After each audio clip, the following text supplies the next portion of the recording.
Bismillahirrahmanirrahim. Assalamualaikum warahmatullahi wabarakatuh. Innal hamdalillah nahmaduhu wa nasta'inuhu wa nastaghfiruh wa na'udzu billahi min shururi anfusina wa min sayyiati a'malina. May yahdihillahu fala mudilla lahu wa may yudlil fala hadiya lahu. وأشهد أن لا إله إلا الله وحده لا شريك له وأشهد أن محمدا عبده ورسوله يا أيها الذين آمنوا اتقوا الله حق تقاته ولا تموتن إلا وأنتم مسلمون يا أيها الناس اتقوا ربكم الذي خلقكم من نفس واحدة وخلق منها زوجها وبث منهما رجالا كثيرا ونساء واتقوا الله الذي تساءلون به والأرحام إن الله كان عليكم رقيبا يا أيها الذين آمنوا اتقوا الله وقولوا قولا سديدا يصلح لكم أعمالكم ويغفر لكم ذنوبكم ومن يطع الله ورسوله فقد فاز فوزا عظيما أما بعد فإن أصدق الحديث كتاب الله وخير الهدي هدي محمد صلى الله عليه وسلم وشر الأمور محدثاتها وكل بدعة ضلالة. Kita panjatkan puja dan puji syukur kehadirat Allah Tabaraka wa Ta'ala pada kesempatan pagi menjelang siang yang berbahagia kali ini.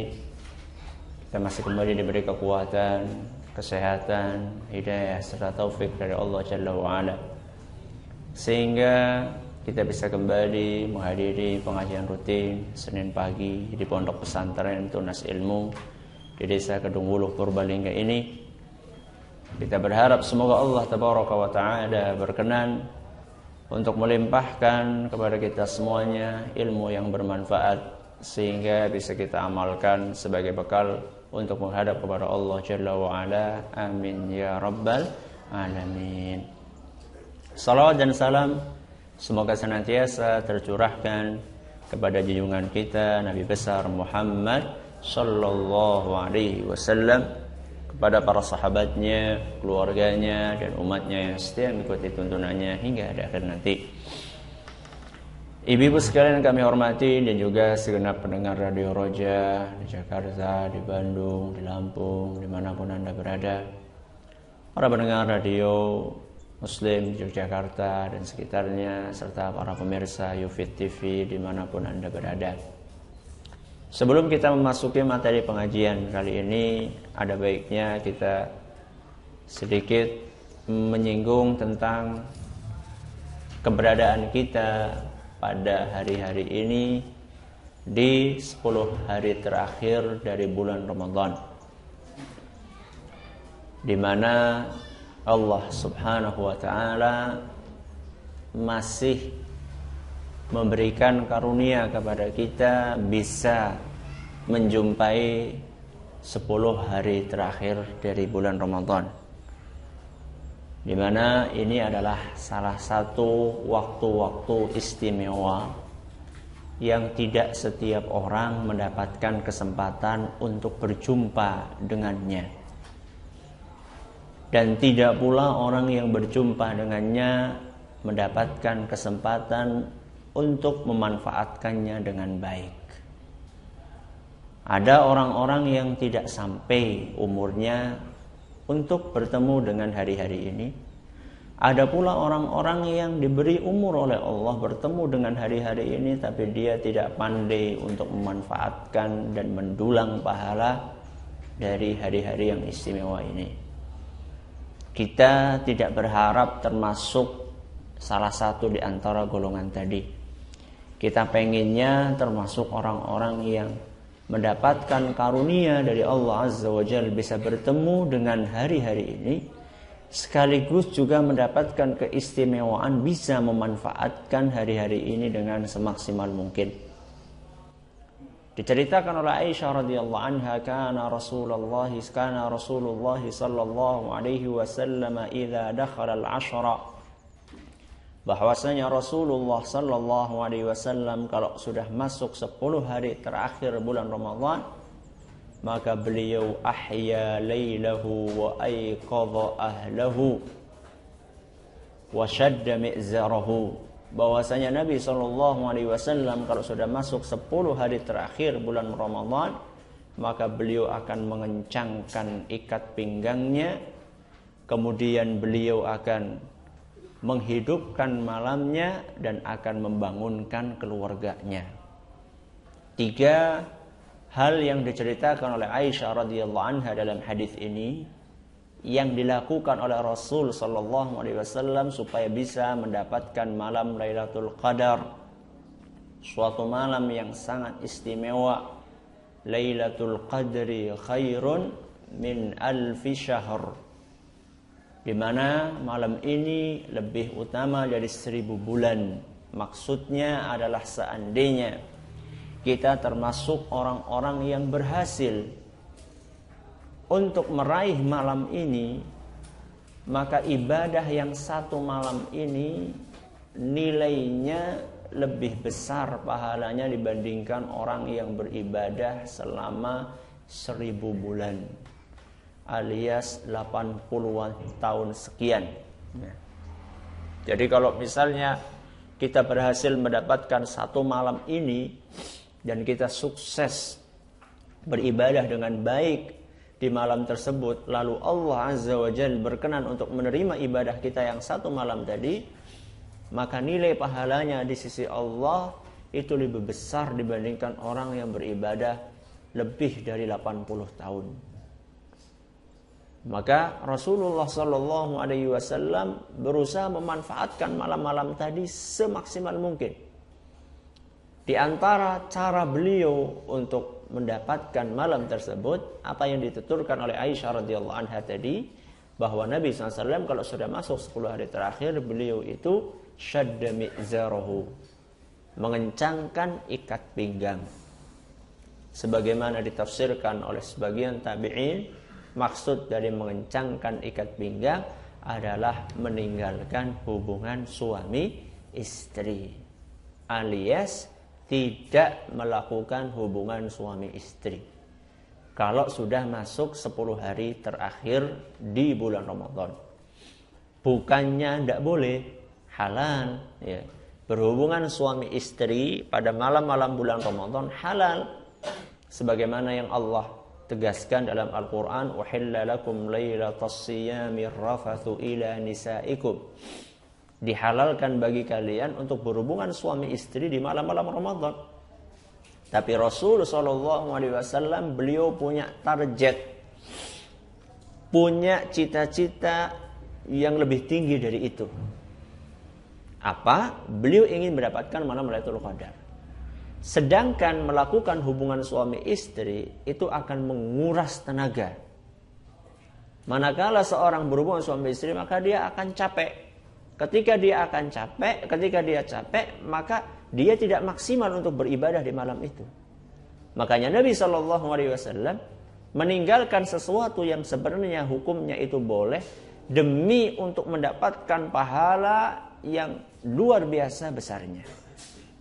Jadi ibu-ibu sekalian, bapak-bapak yang kami hormati, para pendengar, para pemirsa dimanapun Anda berada, mari kita meladeni Nabi SAW untuk libur sementara waktu dari hubungan suami istri di 10 hari terakhir bulan Ramadan. Kecuali kalau terpaksa sekali, itu lain masalah. Tapi kalau nggak terpaksa, ya sebaiknya kita meneladani Nabi SAW. Ini yang pertama. Yang kedua, kata Aisyah radhiyallahu anha, wa ayqadha ahlahu, dan beliau sallallahu alaihi wasallam membangunkan keluarganya. Jadi bukan hanya beliau yang memanfaatkan malam-malam itu, tapi beliau juga membangunkan keluarganya, anaknya, istrinya. Jadi di dalam rumah itu semarak, semuanya beribadah kepada Allah Jalla wa'ala. Yang satu sholat mungkin, yang satu baca Quran, yang satu berzikir, yang satu mungkin membaca Al-Quran atau sholat, atau apa saja ibadah-ibadah yang dicontohkan Nabi kita Muhammad SAW. Pendek kata, rumah kenabian Nabi Sallallahu Alaihi Wasallam pada malam-malam itu semarak. Semarak dengan apa, Bu? Semarak dengan ibadah. Gak seperti kampung-kampung kita, semarak dengan apa? Mercon. Semarak dengan mercon. Bukan, semarak dengan ibadah. Ini adalah yang kedua. Yang ketiga, wa ahya lailahu, menghidupkan malamnya. Jadi Nabi SAW kata Aisyah radhiyallahu anha, kalau sudah masuk 10 hari terakhir bulan Ramadan, maka beliau akan menghidupkan malam. Apa maksudnya Ustaz menghidupkan malam? Maksudnya beliau tidak tidur semalam suntuk.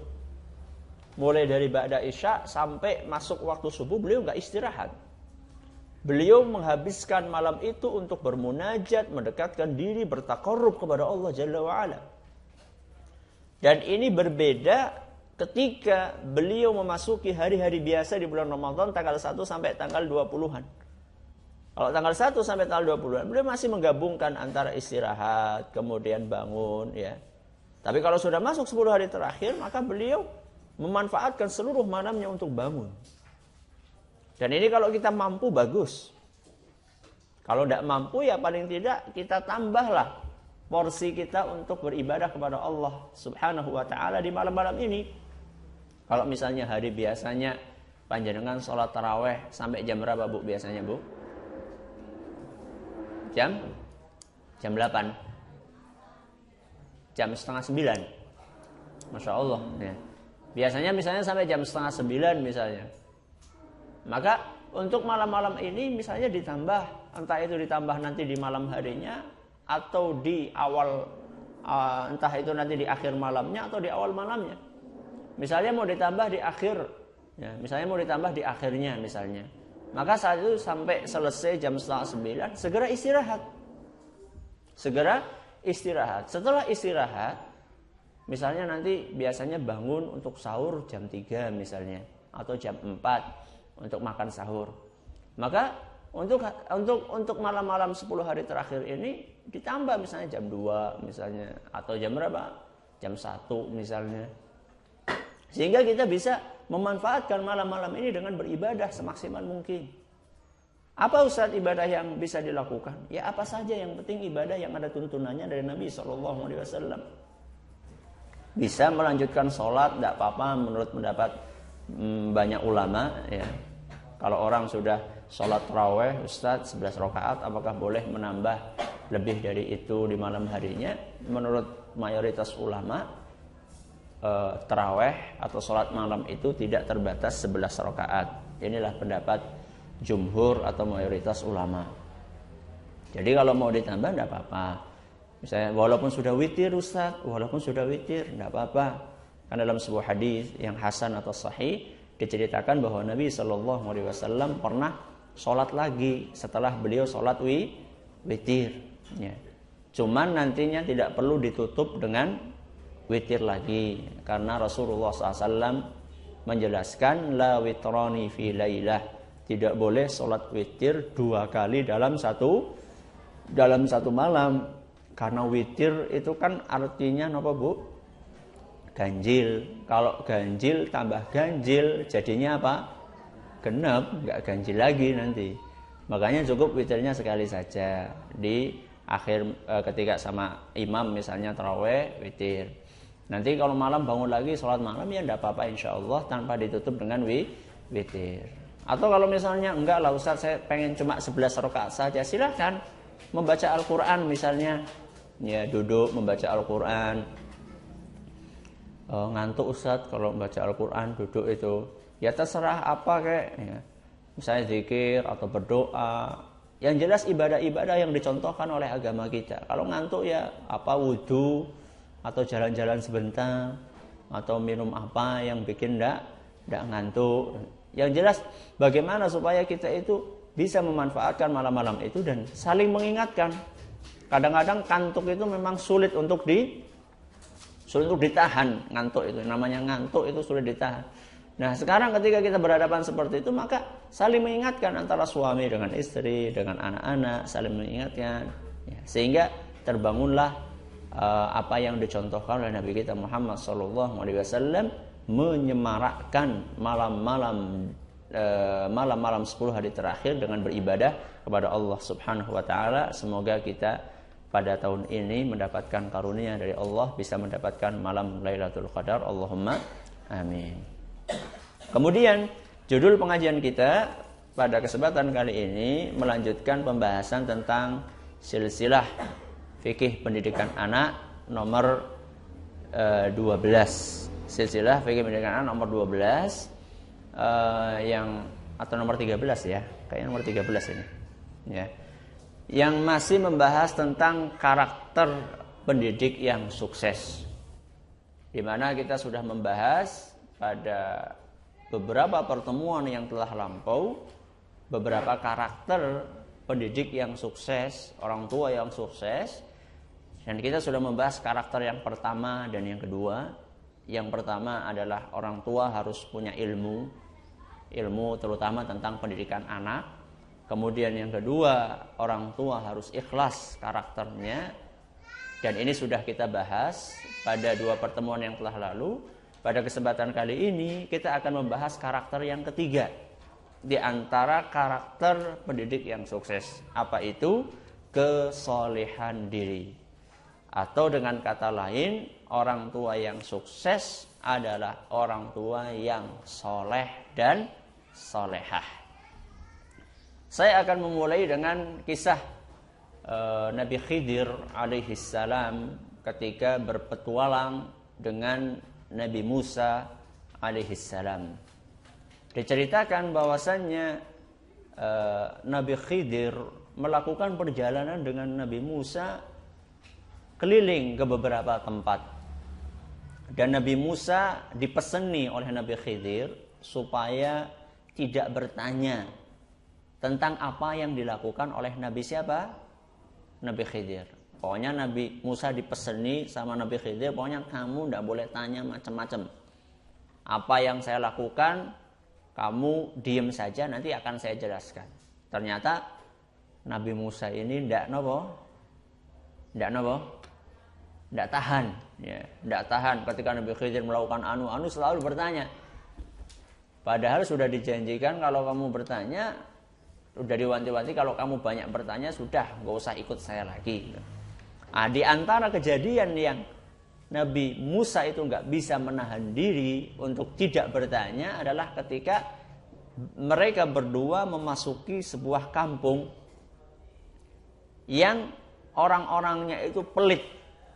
Penduduk kampungnya pelit. Sebagai seorang tamu, Nabi Musa dan Nabi Khidir itu kan seharusnya dijamu. Ya minimal dikasih air lah. Orang lagi bepergian kok datang-datang nggak disuguh apa-apa. Nah kemudian itu membekas sekali di dalam dirinya Nabi Musa alaihissalam. Wah, masa saya datang ke sini nggak ada yang menjamu, ya, nggak ada yang memberi apa-apa, barang seteguk air pun enggak. Itu sangat membekas sekali di dalam benaknya Nabi Musa. Nah, ketika akan meninggalkan desa tersebut, ketika akan meninggalkan kampung itu, Nabi Khidir melihat ada sebuah rumah yang hampir ambruk. Temboknya sudah rapuh, sebentar lagi akan ambruk. Akhirnya oleh Nabi Khidir diajak Nabi Musa ini untuk membangun rumah itu kembali tanpa meminta upah sama sekali. Di sana, ya, di sana, jangan ganggu. Di sana, mainannya di sana. Ya. Nabi Khidir meminta kepada Nabi Musa untuk membangun bangunan tersebut tanpa meminta upah sama sekali dari penduduk kampung, alias membangun secara cuma-cuma. Nah, tentunya hal tersebut kan menimbulkan pertanyaan di dalam benaknya Nabi Musa. Wah, kenapa ini? Kok tadi kita nggak disuguh apa-apa, sekarang ternyata Nabi Khidir membangun ini tanpa meminta upah. Padahal ini adalah penduduk yang sangat pelit sama kita. Masa kita nggak minta upah apa-apa sama mereka? Akhirnya Nabi Musa nggak tahan. Bertanyalah Nabi Musa kepada Nabi Khidir, kenapa kamu kok membangun itu cuma-cuma, memperbaiki tanpa meminta upah apapun, padahal tadi mereka itu sama sekali tidak menghormati kita. Karena ditanya seperti itu, akhirnya Nabi Khidir menyebutkan bahwa saya ini mendapatkan wahyu dari Allah Subhanahu wa taala bahwa di pondasi di bawah rumah ini ada harta apa? Harta karun, harta warisan yang memang sengaja dipendem, ya, sengaja dikubur harta warisan tersebut di bawah rumah ini oleh orang tua yang dulu tinggal di sini. Tujuannya apa? Tujuannya supaya nanti anak-anaknya yang yatim piatu, ya, ketika mereka besar, mereka bisa membongkar isi dari harta karun itu, kemudian bisa dipakai oleh mereka. Kalau misalnya ini tidak dibangun, rumahnya ambruk, kemudian digali, kelihatan, maka hartanya sampai nggak ke anak-anaknya? Nggak sampai, nanti buat bancaan, buat rebutan sama orang-orang yang gali. Makanya saya mendapatkan wahyu dari Allah Subhanahu wa taala untuk memperbaiki rumah ini supaya harta yang diwariskan oleh orang tua yang soleh ini sampai ke anak-anak mereka. Kata para ulama, di antara pelajaran yang bisa diambil dari kisah ini bagaimana Allah Subhanahu wa taala memperhatikan nasib dari anak-anak dikarenakan kesolehan orang tuanya. Jadi sampai setelah orang tua itu meninggal dunia pun, anak-anak tetap dijaga sama Allah Subhanahu wa taala. Karena apa? Karena kesolehan orang tuanya. Kalau misalnya ini adalah dampak positif dari kesolehan orang tua setelah orang tuanya meninggal, apalagi kalau misalnya orang tua tersebut masih hidup. Maka dari sinilah kita menyampaikan bahwa salah satu karakter sukses atau pendidik yang sukses adalah bagaimana mereka menjadi orang tua yang soleh dan soleha. Karena ketika kita menjadi orang tua yang soleh dan soleha, maka dengan izin Allah Subhanahu wa taala kesolehan kita ini akan menular kepada anak-anak kita. Kalau misalnya kita tanya, Bu, panjenengan itu punya cita-cita pengen anaknya soleh dan solehah atau tidak? Mesti jawabannya apa, Bu? Pengen.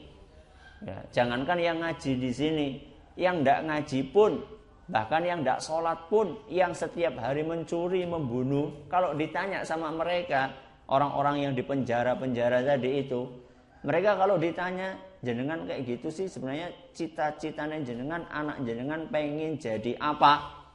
Apa ada di antara mereka, anakku cita-citanya pengen jadi penjahat? Wonten apa mboten? Mboten wonten. Enggak ada orang tua seperti itu. Saya pengen cita-cita atau naudzubillah min dzalik, kalau ibu bertemu dengan maaf ya para pelacur ya, para PSK, pekerja seks komersial ya. Kalau misalnya ditanyai mereka, apa jenengan kalau punya anak perempuan cita-citanya anak perempuan melanjutkan profesi jenengan? Kira-kira jawabannya apa, Bu? Ya tidaklah, naudzubillah min dzalik, saya ini terpaksa seperti ini ya, dan seterusnya. Padahal mereka adalah orang-orang yang sama sekali atau jauh dari potret kesolehan seorang orang tua. Itu pun menginginkan supaya anaknya menjadi anak yang soleh dan soleha. Cuman sayangnya banyak di antara kita para orang tua lupa bahwa salah satu modal terbesar untuk mencetak anak yang soleh dan soleha adalah orang tua itu harus menjadi orang tua yang soleh dan soleha. Kenapa Ustadz? Karena ketika anak membuka matanya, pertama kali yang dilihat adalah siapa? Sinten, Bu? Pembantunya. Iya toh? Yang bapaknya di Malaysia, ibunya di Taiwan. Pertama kali yang dilihat siapa? Pembantunya atau baiknya. Tapi kalau orang tua yang peduli, Pertama kali anaknya membuka matanya, yang dilihat adalah orang tuanya. Yang dilihat adalah wajah bapaknya dan ibunya. Maka ketika dia membuka matanya, ternyata Masya Allah, bapaknya sedang membaca Al-Quran. Kemudian ibunya sedang menunaikan sholat. Di lain kesempatan membuka matanya, ternyata bapaknya sedang misalnya mendidik anaknya yang lainnya, atau sedang ngisi pengajian. Kemudian ibunya sedang mempersiapkan makanan untuk suaminya. Ketika itu yang dilihat oleh anak pertama kali, maka itulah yang akan membekas begitu dalam di dalam benak anaknya. Makanya dalam pepatah Indonesia mengatakan buah itu tidak akan jatuh jauh-jauh dari pohonnya. Buah itu tidak akan jatuh jauh-jauh dari pohonnya, kecuali kalau buahnya dimakan kampret. Nah, itu baru jatuhnya jauh. Tapi kalau buah biasa ya jatuhnya nggak akan jauh-jauh. Artinya apa? Artinya karakter orang tua itu akan menurun kepada anaknya. Maka Bu, kalau jenengan itu punya anak kok anaknya angel temen diomongi. Sebelum marah-marah itu sebaiknya kita napa Bu? Introspeksi diri. Bocah kok angel temen diomongi, kayak sapa jene? Kados sinten Bu? Kados sinten? Hah? Yang aku mawon lah Bu lah. Contoh Bu, contoh ini. Contoh. Saya ini punya anak. Ya, saya ini punya anak. Kadang-kadang kalau dibangunkan itu Masya Allah. Ya. Untuk sholat itu dibangunkan sekali, 2 kali, 3 kali. Kadang-kadang ada perasaan jengkel juga. Ini bocah kok angel temen digugah. Tapi ketika saya tanyakan ke ibu saya, ternyata saya dulu juga kayak gitu ternyata. Jadi dibangunkan sama bapak saya dahulu, dibangunkan sekali dari kasur. Iya bangun melek, tapi saya tuh pindah kemana? Pindah ke kursi di ruang makan. Bangunkan lagi, pindah lagi. Kemana?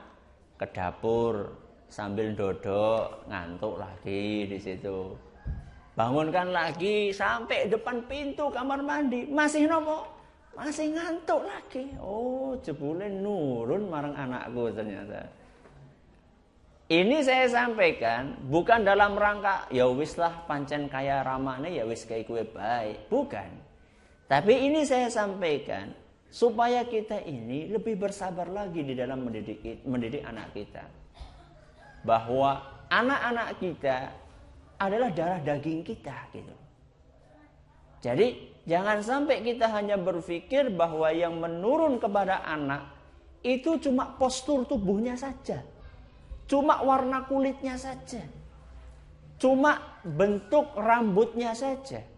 Sebagian orang mengira bahwa gen ya, itu hanya dilihat dari bapaknya putih berarti anaknya putih. Berarti nek bapaknya putih anaknya ireng. Ke anaknya siapa gitu kan kira-kira seperti itu. Walaupun belum tentu loh Bu, belum tentu ya. Nabi SAW pernah didatangi oleh seorang Arab Badui yang dia itu sedih, gembira terus sedih. Gembiranya kenapa? Gembiranya istrinya baru melahirkan, sedihnya anaknya ini beda jauh sama bapaknya. Akhirnya kan dia jadi ragu, ini istri saya ini anak dari siapa? Dia curiga sama istrinya, jangan-jangan istri saya ini jajan di luar. Ya. Kok bisa anaknya seperti ini? Akhirnya dia datang kepada Nabi SAW. Ya Rasulullah, gimana kok saya ini kulitnya seperti ini, anak saya kok jadinya kayak gini? Nabi SAW bertanya kepada Arab Badui itu. Nabi bertanya dengan pertanyaan yang mudah dicerna sama Arab Badui itu. Dia tanya, ente punya... Nabi bertanya kepada Arab Badui itu, ente punya onta enggak? Ya, punya. Onta ente warnanya apa saja? Ya ada yang abu-abu, ada yang merah, ada yang coklat dan seterusnya. Itu orang tuanya onta itu warnanya apa? Ya warnanya abu-abu. Terus ada nggak yang anaknya merah? Ya ada, wahai Rasul, yang anaknya merah. Loh itu kok dari mana? Kok bisa onta bapaknya abu-abu, ibunya abu-abu, anaknya apa? Merah. Itu dari mana itu? Kata Arab Badui itu ya mungkin itu keturunan mbah-mbahnya yang dulu. Mbah-mbah yang dulu mungkin ada yang warnanya merah. Ada yang nyempil gennya itu ke cucunya. Kata Nabi SAW, ya sama saja. Anak kamu juga kemungkinan seperti itu. Kamu sekarang putih, anakmu hitam. Mungkin dulu mbah-mbahmu ada yang hitam. Makanya jangan buru-buru curiga. Ya, jangan buru-buru curiga. Ketika orang berbicara masalah gen, ya, itu banyak berbicara masalah warna kulit. Kemudian masalah postur tubuh, nek wong tuane gede berarti anake gede, nek wong tuane cilik berarti anake cilik. Kemudian kalau orang tuanya ganteng berarti anaknya ayu, nek wadon. Kalau ibunya rambutnya lurus berarti anaknya juga lurus. Enggak cuma itu, Bu. Keturunan gen itu bukan cuma itu, sampai karakter, perilaku, tutur kata, nah, sifat-sifat dasarnya itu juga bisa diwariskan kepada anak-anak. Maka kita sebagai orang tua harus memperhatikan perilaku kita. Ketika kita memiliki perilaku yang baik dengan izin Allah Subhanahu wa taala, hal tersebut akan menular kepada anak-anak kita. Maka sebagai orang tua kita itu punya beban, ya, punya tanggung jawab moral yang sangat besar demi kesuksesan pendidikan anak-anak kita. Jangan sampai kita itu berpikir, tidak ada hubungannya lah antara kesolehan orang tua dengan perilaku anak. Oh, sangat berpengaruh. Makanya ada sebagian guru ketika melihat anak didiknya itu suka mukul, suka membentak misalnya, atau suka berteriak, itu perlu bertanya kepada anak itu, dari mana kamu memiliki perilaku ini? Karena bisa jadi ketika anak suka bentak, suka mencubit, suka memukul, bisa jadi itu karena di dalam rumahnya dia selalu mendapatkan itu dari orang tuanya. Sering dicubit sama orang tuanya, sering dibentak sama orang tuanya, sering dipukul sama orang tuanya. Sehingga kemudian itu dia tularkan kepada teman-temannya di sekolahan. Maka sering saya sampaikan di sini bahwa kalau misalnya kita terlibat konflik dengan pasangan kita, ibu misalnya terlibat konflik pertengkaran dengan suami ibu, atau bapak bertengkar sama istrinya, hati-hati ketika berbicara. Jangan sampai ketika kita bertengkar itu kita dilihat sama anak kita. Kalau mau bertengkar ya, kalau mau angkat-angkatan suara cari tempat yang kira-kira aman. Ya, di mana, Bu? Tempun di, Bu? Nang sawah nggih. Nah, pergi ke sawah sana. Atau syukur-syukur yang enggak usah teriak-teriakan lah ya. Ya, jadi marah sambil menjaga intonasi suaranya. Karena setiap gerak-gerik kita dilihat sama anak kita. Maka sangat aneh seandainya ada orang ingin supaya anaknya rajin sholat. Ya, yang rajin sholat ya, tapi orang tuanya tidak pernah tidak pernah sholat. Dia menginginkan anaknya subuhnya bangun gasik, tapi orang tuanya justru malah bangunnya kesiangan. Ya itu namanya jauh panggang dari apinya. Ya. Kalau misalnya kita ingin anak kita menjadi anak-anak yang rajin beribadah kepada Allah Subhanahu wa taala, contohkan Anda sebagai orang tua, sebagai bapak, bawa anaknya ke masjid bareng-bareng, sholat berjamaah di masjid. Ibunya juga mencontohkan, begitu masuk waktu azan, langsung dia itu segera menunaikan sholat. Sehingga anak itu melihat bahwa oh ternyata kalau sudah masanya jam sekian, maka yang dilakukan oleh orang tua saya adalah beribadah sholat. Oh berarti saya juga perlu seperti itu. Ini baca Quran, ini masalah sholat. Baca Quran juga sama seperti itu. Ketika kita ingin anak kita rajin membaca Al-Quran, contohkan orang tuanya juga baca Quran. Dia nyuruh anaknya, ayo le ngaji. Ternyata dia itu menghabiskan waktunya untuk membaca koran. Nyuruh anaknya untuk baca Quran, ternyata dia menghabiskan waktunya di hadapan televisi. Ya. Nonton telenovela terus setiap harinya. Dia pengen supaya anaknya pintar baca Quran, tapi tidak pernah disetel Quran di rumahnya. Yang disetel itu cuma dangdutan terus saben dina.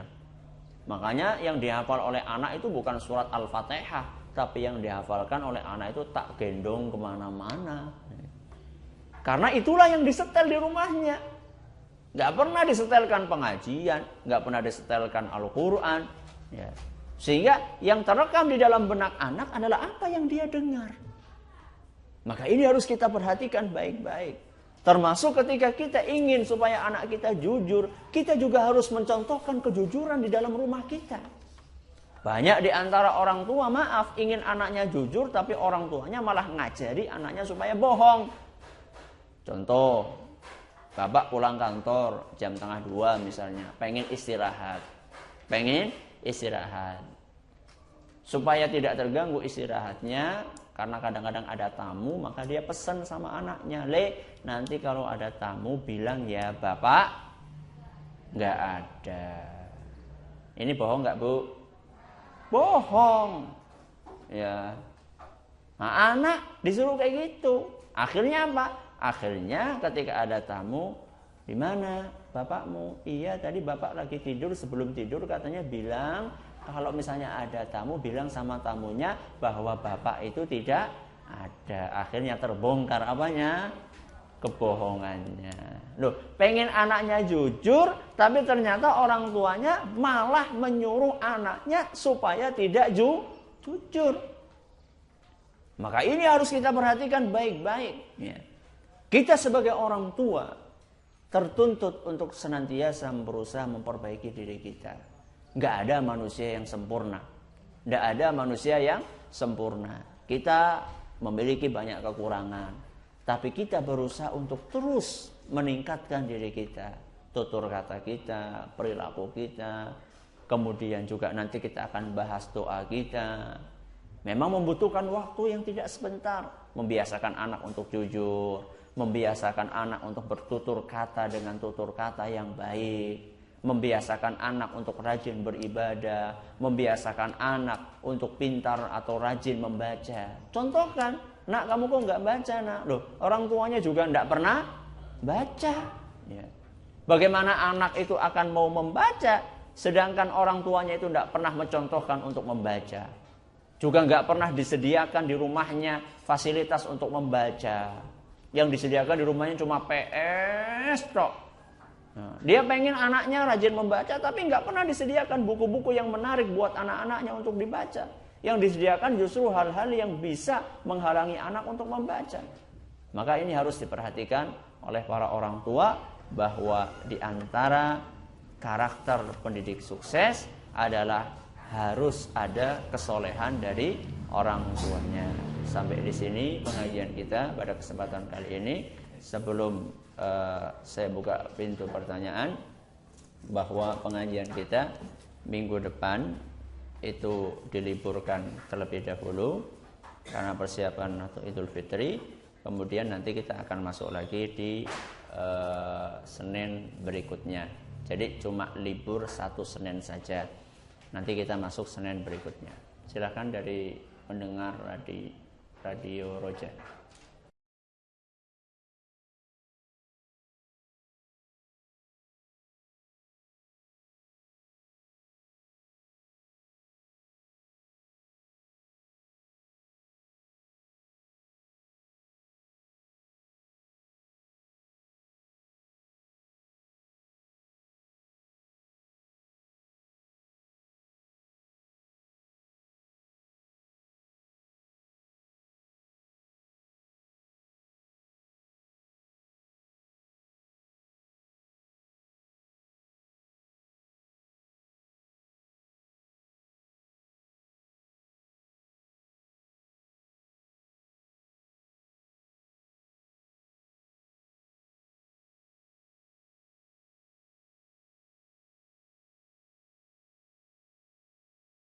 wirid apa yang bisa dipanjangkan? Maksudnya mungkin dibaca dengan sering untuk malam-malam itu, mungkin maksud pertanyaannya ya. Kalau yang dimaksud adalah khusus untuk malam-malam itu, yang dinasihatkan oleh Aisyah radhiyallahu anha, yang dinasihatkan oleh Rasul SAW kepada Aisyah adalah memperbanyak membaca doa Allahumma innaka afuwun karimun. Di dalam sebagian riwayat tuhibbul afwa fa'fu anni. Allahumma innaka afuwun, sesungguhnya ya Allah, sesungguhnya engkau itu maha pemaaf. Tuhibbul afwa, menyukai sikap maaf. Fa'fu anni, maka maafkanlah aku. Itu yang dicontohkan oleh Nabi kita Muhammad sallallahu alaihi wasallam. Adapun yang lainnya adalah memperbanyak zikir-zikir bebas. Yang penting ada tuntunannya. Misalnya memperbanyak 4 kalimat mulia, subhanallah, alhamdulillah, la ilaha illallah, Allahu akbar. Atau membaca la haula wala quwwata illa billah. Atau membaca subhanallahil azim, subhanallahi wa bihamdihi, subhanallahil azim. Ya. Jadi kalimat-kalimat thayyibah yang ada tuntunannya dari Nabi sallallahu alaihi wasallam itu diperbanyak. Ya. Pertanyaan berikutnya.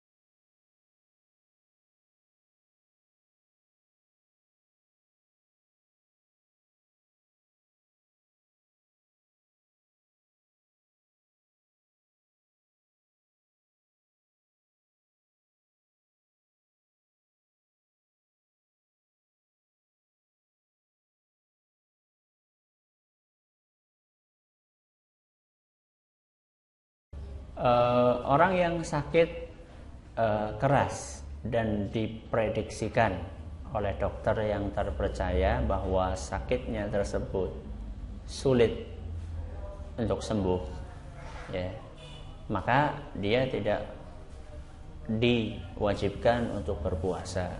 Boleh menggantikan dengan fidyah. Fidyahnya 1 hari 1,5 kilogram beras atau nasi lengkap dengan lauknya.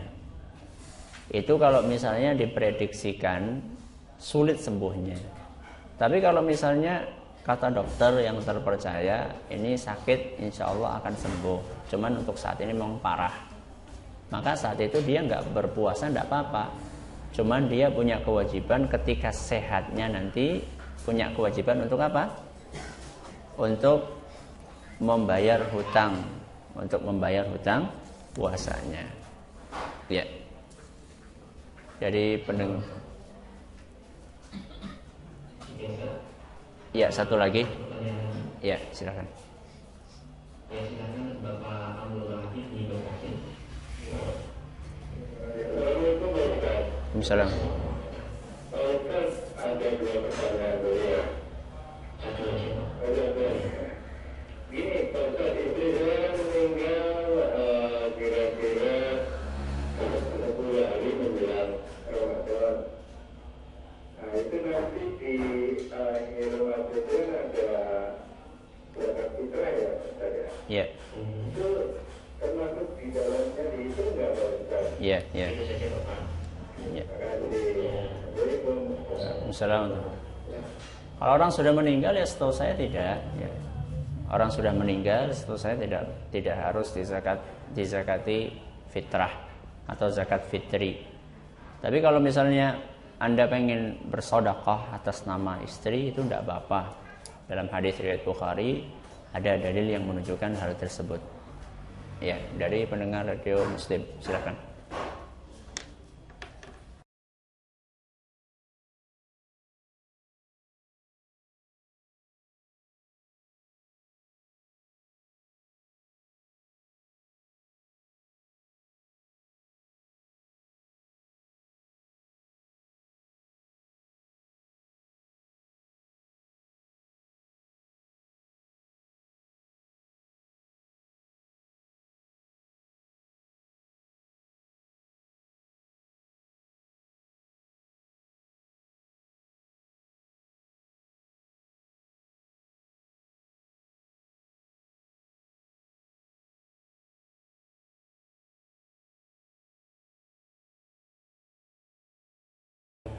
Ya, sikap tegas itu tidak selalu identik dengan keras. Ya. Anda ketika bersikap tegas itu tidak mesti harus diungkapkan dengan pukulan. Ketika Anda berbicara dengan nada yang dalam, nada yang berat, sambil memasang muka serius, itu sudah lumayan untuk membuat anak yang bandel itu mengkeret. Ya. Kalaupun diperlukan hukuman fisik, ya tidak harus dengan pukulan. Ya. Bisa saja misalnya anak itu diberi pelajaran supaya untuk membersihkan kelas misalnya, atau membersihkan kamar mandi misalnya. Jadi hukuman-hukuman itu diberikan sesuatu yang kira-kira bermanfaat dan mendidik. Lagi pula kalau masalah kapok tidaknya anak, itu tergantung ketika kita itu menyampaikan atau memberikan hukuman itu diberikan karena dorongan kasih sayang atau karena jengkel, perasaan jengkel. Kadang-kadang orang itu memberikan hukuman karena untuk meluapkan emosinya. Kalau seperti itu ya biasanya menyebabkan anak itu nggak mau berangkat lagi ngaji. Tapi ketika kita memberikan hukuman itu karena dorongan kasih sayang kepada si anak didik, maka insya Allah dia akan semakin ketagihan untuk datang menghadiri TPA yang Anda ampuh tersebut. Pertanyaan terakhir silakan.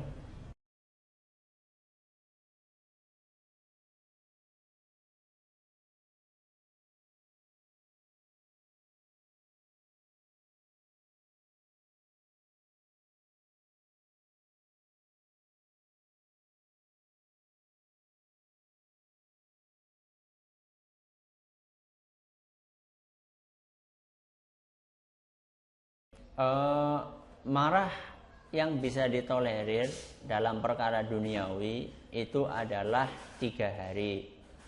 Jadi kalau misalnya urusannya urusan duniawi, ya misalnya menyinggung perasaan atau males dan seterusnya kayak tadi itu hanya boleh 3 hari saja. Kalau sudah 3 hari maka marahnya itu harus segera dihentikan. Hanya boleh mendiamkan 3 hari. Kecuali kalau misalnya dorongannya adalah dorongan yang bersifat agama atau karena pertimbangan agama, maka itu beda. Itu bisa lebih dari 3 hari. Kemudian ada beberapa pertanyaan dari ibu-ibu yang ada di sini. Ustaz, apakah wanita diperbolehkan untuk iktikaf? Kalau boleh, amalan apa yang dilakukan dalam iktikaf? Apakah wanita boleh iktikaf? Boleh, wanita boleh iktikaf. Cuman syaratnya tempat dia iktikaf itu harus aman, terjaga dari pandangan mata laki-laki, alias tempatnya harus tertutup. Amalan-amalannya yang boleh dilakukan apa? Ya kayak tadi sama saja. Ya, berzikir, membaca Al-Quran, kemudian berdoa, sholat, itu yang disyariatkan. Apakah boleh sholat malam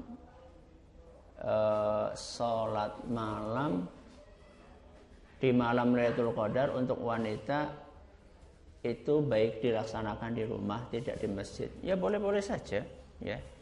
Kalau untuk wanita lebih baik di mana?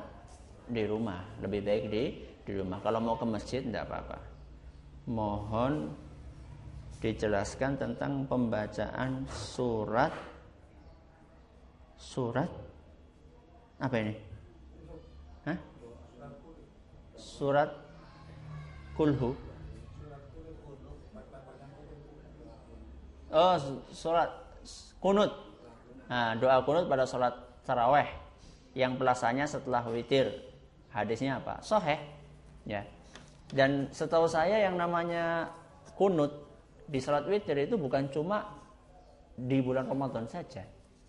Jadi di luar Ramadan pun disunahkan kita untuk membaca kunut di salat witir. Ya, jadi di salat witirnya, bukan di salat tarawehnya.